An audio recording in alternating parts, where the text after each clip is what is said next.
Weren't we smashing it out yesterday? Once I found mould in the skirting boards, Tyler was in there the next day cutting it all out of the plaster. Thank God the whole wall wasn't riddled, it was only from halfway down. I've had plenty of messages to say we're not alone when it comes to this. Thank God we started with these bloody rooms. So that was complete. Tyler then started to rip out the toilet for me. And that was proving to be a bit of a challenge. Tyler had a little break and I was in there cutting out some more plasterboard, and yeah, he definitely cuts it out quicker than what I do. I'll say that. I'm completely winging it, but at least Tyler's got an idea. Now, I'm a hairdresser and Tyler does civil construction, so realistically, we're not builders. We're just learning as we go. Tyler ended up cracking the shits with the toilet and literally just pulled it out. I went back to cutting the plaster behind the toilet, and thank God I did that because there was quite a bit of mould in that wall too. I mean, we weren't going to leave it anyway because we're going to get a wall-hung toilet, so all the piping will go in the wall. So I removed all of the plaster, then I started scraping back all of the wood as much as I possibly could, and of course put a fan in there. I then turned around and started with the sink. Now, I was like, how the hell are we going to turn off the taps, honey? And he's like, well, we've got to cut the plaster out anyway, so get back to cutting and hopefully there's some taps behind,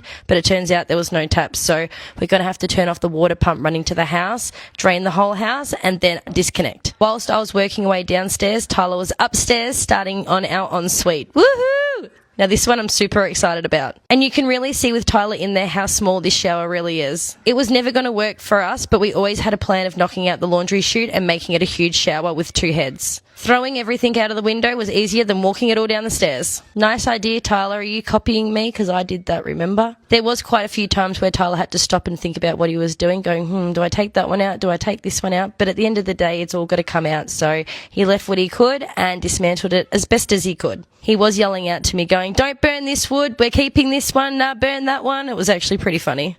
If it was up to me, every piece of wood would have ended up in the fire. Look how much bigger it already is. And Bella having 9 lives, look at him, yet again, in there. But yay, it's getting done, guys.